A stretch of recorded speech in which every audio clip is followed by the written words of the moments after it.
हर हर महादेव। जय श्री कृष्ण। राधे राधे। फाल्गुन माह में आने वाली पूर्णिमा का हिंदू धर्म में बहुत महत्व है। ये दिन जहां हमारे सबसे बड़े त्योहार होली का उल्लास लेकर आता है, वहीं जातक इस दिन विधि विधान से श्री हरि व माता लक्ष्मी की आराधना करते हैं एवं व्रत रखते हैं। हिंदू पंचांग के अनुसार फाल्गुन मास वर्ष का अंतिम महीना होता है एवं फाल्गुन पूर्णिमा साल का अंतिम दिन व अंतिम पूर्णिमा होती है। ये दिन धार्मिक दृष्टि से अत्यंत महत्वपूर्ण होता है। मित्रों, चैनल को सब्सक्राइब करें ताकि आने वाली वीडियो का नोटिफिकेशन आप तक सबसे पहले पहुंचे सके।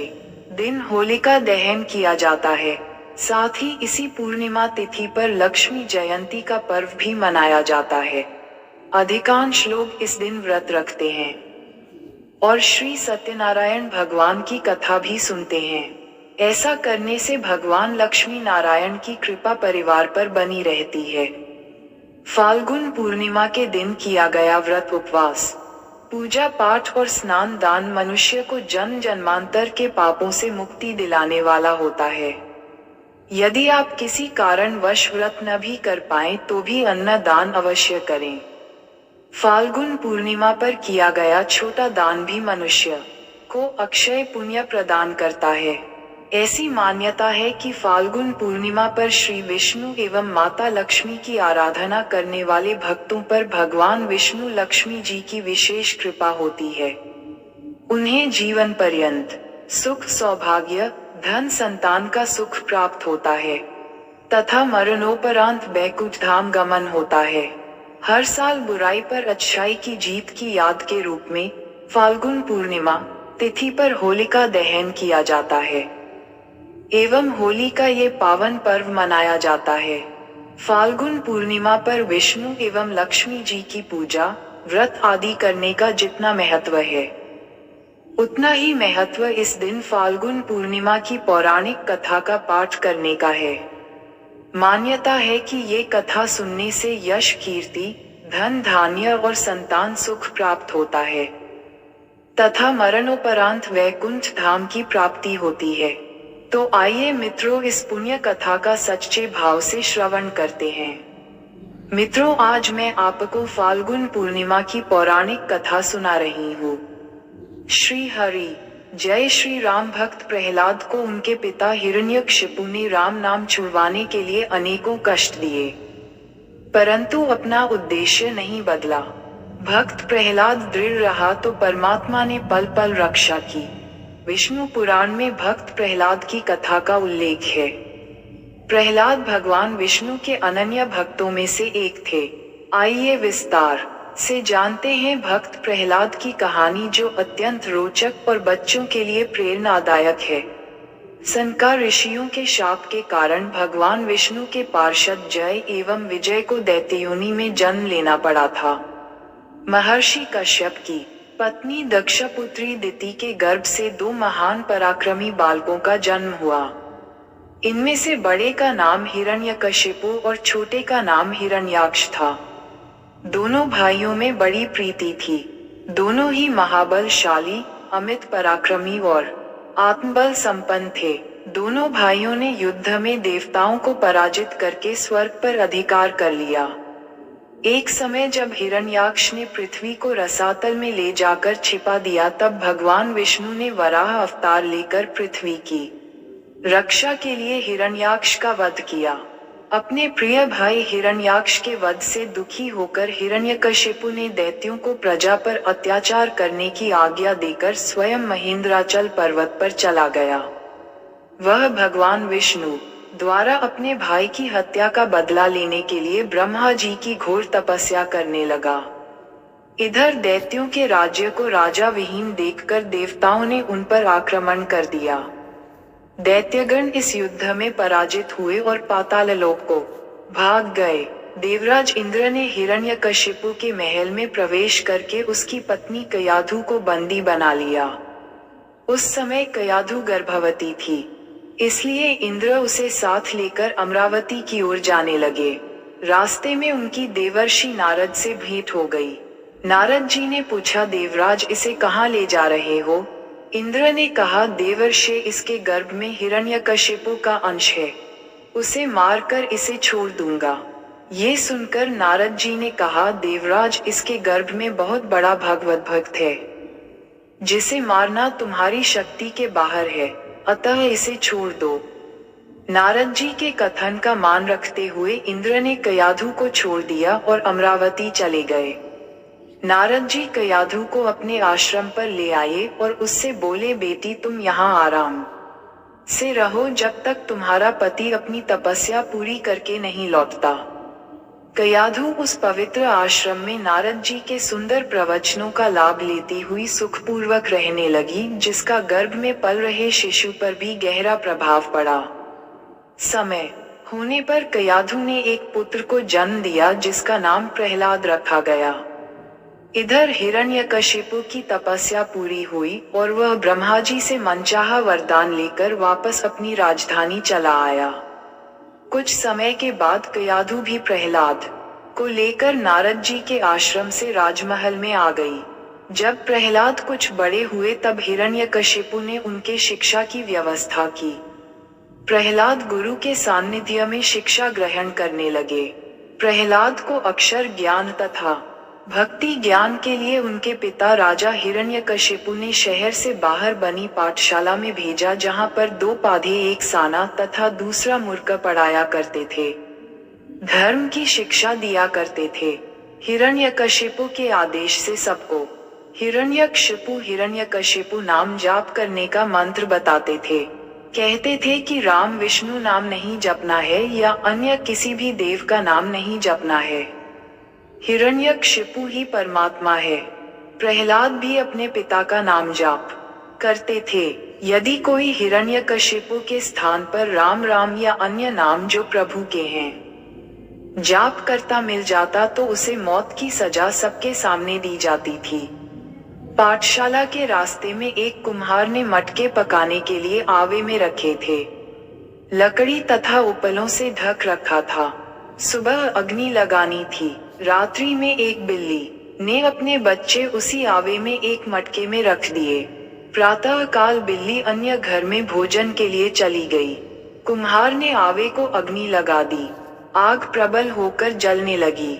कुछ समय पश्चात बिल्ली आई और अपने बच्चे को आपत्ति में देखकर म्याऊं म्याऊं करने लगी। कुम्हारी को समझते देर ना लगी। वह भी परमात्मा से अर्ज करने लगी और रोने लगी, हे प्रभु, हे राम, हमारे को महापाप लगेगा, इस बिल्ली के बच्चों की रक्षा करो। बार बार ये कहकर पुकार कर रही थी। उस समय भक्त प्रहलाद उसी रास्ते से पाठशाला जा रहा था। कुम्हारी को रोते हुए देखा तो उसके निकट गया।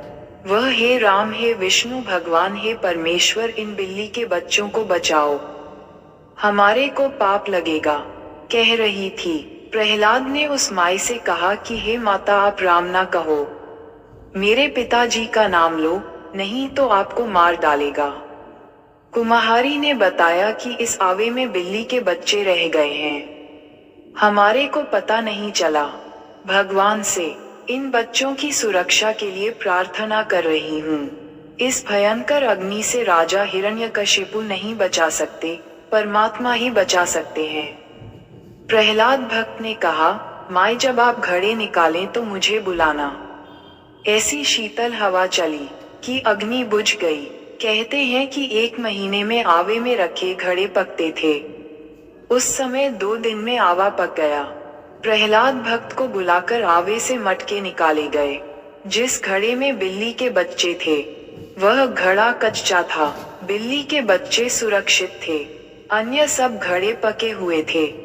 ये दृश्य देखकर प्रहलाद ने मान लिया कि ऐसी विकट परिस्थिति में मानव कुछ नहीं कर सकता, परमात्मा ही समर्थ हैं। कुम्हारी से भक्त प्रहलाद जी ने कहा था कि माता जी, यदि भगवान ने बिल्ली के बच्चे बचा दिए तो मैं भी परमात्मा का ही नाम जपा करूंगा, अपने पिता का नाम जाप नहीं करूंगा। उस दिन के पश्चात प्रहलाद भक्त राम का नाम जाप करने लगा। ये घटना सत्ययुग की है। श्री रामचंद्र पुत्र दशरथ जी का तो जन्म भी नहीं हुआ था। जब साना तथा मूर्ख अध्यापकों को पता चला कि प्रहलाद राम का जाप करता है तो उसे बहुत समझाया कि आप हिरण्यकशिपु राजा का नाम जाप करो। प्रहलाद ने कहा कि गुरुदेव, मेरे पिता मानव हैं, राजा हैं, परंतु भगवान नहीं हैं। विशेष परिस्थिति में परमात्मा ही रक्षा कर सकता है। जीव कल्याण भी परमात्मा से हो सकता है। राजा जनता को क्या देता है? उल्टा कर जनता से लेता है। परमात्मा सबका पालन करता है। वर्षा करता है तो धन्य धान्य से मानव परिपूर्ण होता है। राजा होना अनिवार्य है, परंतु अन्याय नहीं होना चाहिए। राजा कानून व्यवस्था बनाने के लिए बनाया जाता है। प्रजा की बदमाशों से सुरक्षा करना राजा का परम कर्तव्य है। राजा को परमात्मा की भक्ति से ही राज्य प्राप्त होता है। राजा यदि प्रजा को तंग करता है तो परमात्मा उसे दंड देता है, नरक में डालता है, फिर पशु पक्षियों की योनियों में कष्ट उठाता है। इसलिए राजा को भी परमात्मा का नाम लेना चाहिए, परमात्मा से डरकर काम करना चाहिए। साना ने कहा, राजकुमार, आप हमारे शिष्य हैं, गुरु नहीं। आप हमें शिक्षा दे रहे हो। प्रहलाद ने कहा, क्षमा करो गुरुदेव, मैं आपको शिक्षा नहीं दे रहा, राजा का धर्म बता रहा हूँ। मूर्ख पांडे ने कहा, हे राजकुमार, ये ज्ञान आपको किसने करवाया? प्रहलाद ने कहा, गुरुदेव, मुझे पिछली याद ताजा हो गई है। जब मैं माता के गर्भ में था, नारद जी मेरे पास आए थे। उन्होंने मुझे परमात्मा की महिमा तथा मानव कर्तव्य बताया था। मुझे नाम भी जाप करने को दिया था। अब मैं वही जाप किया करूँगा। साना मूर्ख पंडितों ने राजा को बताया कि आपका पुत्र राम का नाम जाप करता है, हमारी बात नहीं मानता। हम शिक्षा देते हैं तो हमारे को ही ज्ञान सुनाने लगता है। हिरण्यकशिपु ने बुलाकर राम का नाम न जपने को कहा तो प्रहलाद ने स्पष्ट कहा, पिताजी, परमात्मा ही समर्थ है। प्रत्येक कष्ट से परमात्मा ही बचा सकता है, मानव समर्थ नहीं है। यदि कोई भक्त साधना करके कुछ शक्ति परमात्मा से प्राप्त कर लेता है तो वह सामान्य व्यक्तियों में तो उत्तम हो जाता है, परंतु परमात्मा से उत्तम नहीं हो सकता। परमात्मा ही श्रेष्ठ है, वही समर्थ है। ये बात भक्त प्रहलाद से सुनकर अहंकारी हिरण्यकशिपु क्रोध से लाल हो गया और नौकरों सिपाहियों से बोला कि इसको ले जाओ मेरी आंखों के सामने से और जंगल में सर्पों में डाल आओ। सर्प के डसने से यह मर जाएगा। ऐसा ही किया गया, परंतु प्रहलाद मरा नहीं। सर्पों ने डसा नहीं, आराम से सो रहा था। सुबह धूप से बचाने के लिए सर्प प्रहलाद भक्त पर अपने फन फैलाकर छाया किए हुए थे। राजा ने कहा कि जाओ, जंगल से शव उठा लाओ। सिपाही गए तो प्रहलाद सुरक्षित था। सर्प इधर उधर चले गए। सिपाहियों ने सब देख लिया था। प्रहलाद को मरा जान उठाने लगे तो प्रहलाद अपने आप उठ खड़ा हुआ। प्रहलाद की आयु 10 वर्ष थी। फिर पर्वत से फेंकवाया। प्रहलाद फूलों के घने पौधों के ऊपर गिरा, मरा नहीं। फिर प्रहलाद की बुआ होलिका अपने भाई हिरण्यकशिपु की आज्ञा से चिता के ऊपर प्रहलाद जी को गोद में लेकर बैठ गई। होलिका के पास एक चद्दर थी, उसको ओढ़कर यदि अग्नि में प्रवेश कर जाए तो जलता नहीं था। उस चद्दर को ओढ़कर अपने को पूरा ढककर प्रहलाद को उससे बाहर गोदों में बैठा लिया। कहा, बेटा देख, मैं भी तो बैठी हूँ, कुछ नहीं होगा तेरे को। अग्नि लगा दी गई। परमात्मा ने शीतल पवन चलाई, तेज आंधी आई। होलिका के शरीर से चद्दर उड़कर प्रहलाद भक्त को पूरा ढक लिया। होलिका जलकर राख हो गई। भक्त को आंच नहीं आई। इस तरह बुराई पर अच्छाई की जीत हुई। मित्रों, इस कहानी को अपने मित्रों को सुनाएं। वीडियो पसंद आया हो तो लाइक करें और चैनल को सब्सक्राइब करें। वीडियो सुनने के लिए आपका बहुत बहुत धन्यवाद।